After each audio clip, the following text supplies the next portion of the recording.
साईं बाबा संत हो सकते हैं, फकीर हो सकते हैं, भगवान नहीं हो सकते।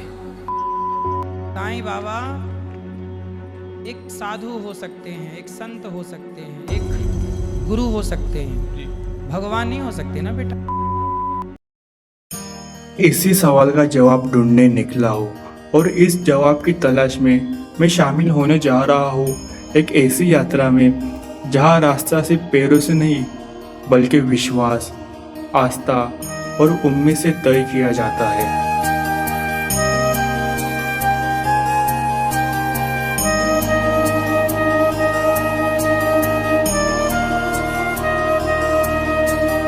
विरार से शिरडी तक की साईं बाबा की पालकी यात्रा। इस सफर में हमें देखेंगे लोगों की आस्था, उनकी मुश्किलें, उनके अनुभव और शायद इस यात्रा के अंत तक हमें अपने सवाल का जवाब भी मिल जाएगा।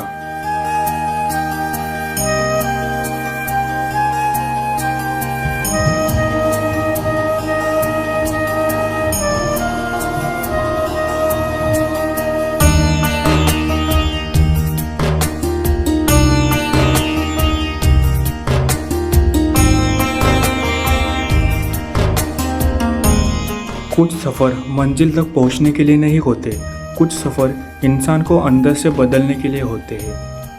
हर साल हजारों लोग एक ही आस्था के साथ इस सफ़र पर निकलते हैं साईं बाबा के दर्शन के लिए।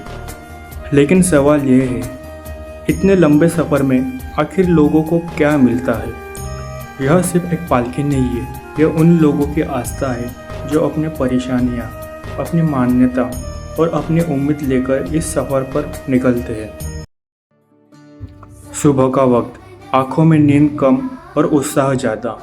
किसी के हाथ में भगवा झंडा है, किसी के हाथ में साईं बाबा का नाम, और फिर शुरू होता है वो सफ़र जिसका इंतज़ार लोग पूरे साल करते हैं।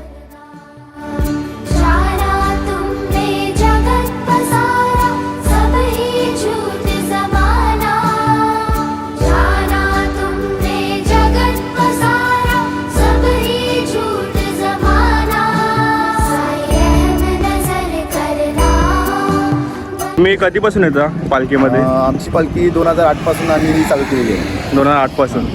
मग तुमचा एक्सपिरियन्स कसा आहे म्हणजे एवढ्या वर्षाचा? खूप चांगला आहे. पदयात्री आपले चांगले आहेत.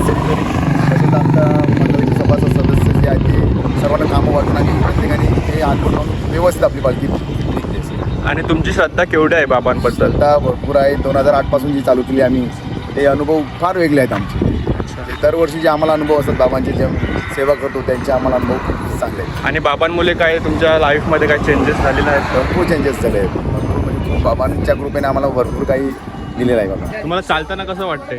चालताना दरवर्षी व्यवस्थित चालतो. पालखीच्या जोडीला चाललं काय त्रास होत नाही चालताना? चालताना त्रास होत नाही. पालखी घेतल्यावर कसली त्रास होत नाही.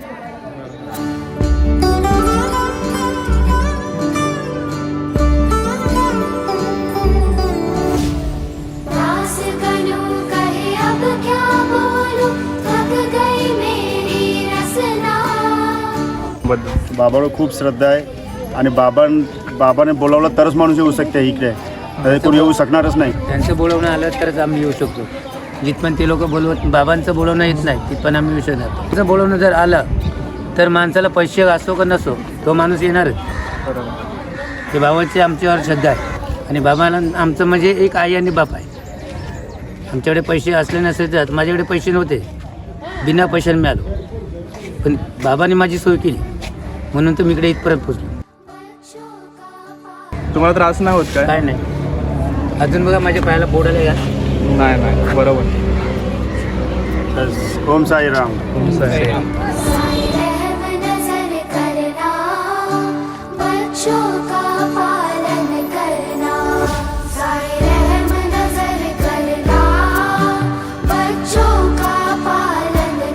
आणि बाबांचा वारीमध्ये अनुभव येतो. मी आल्यापासून माझ्या जीवनामध्ये फारसा बदल झालेला आहे. बाबांनी माझ्यावरती फार, माझी अवकात नाही तेवढं दिलेलं आहे बाबांनी. आणि सर्वजण खरोखर एकत्र येऊन मस्त चालत असतात. काहीच कोणाचं हे नसतं, वाद वगैरे काहीच नाही. मागे पुढे काही नाही, सर्व मिळून मिसळून. तुमची केवढी श्रद्धा आहे बाबांबद्दल? भरपूर. तुझी कल्पनाच नाही. कल्पनाच करू शकत नाही एवढी श्रद्धा. बाबांचं सांगायचं झालं तर वाटतं पहिला दिवस असं एवढं जोर येतं की चालताना चालवत नाही, पण बाबांचं नाव घेतलं ना की कसं शिर्डीपर्यंत पोहोचतात काहीच समजत नाही. फिर आता है वो पल जिसका इंतज़ार इस पूरे सफ़र में था. पैरों की थकान शायद अभी भी है, लेकिन चेहरे पर एक अलग ही सुकून है. शायद यही इस सफ़र की सबसे खूबसूरत बात है.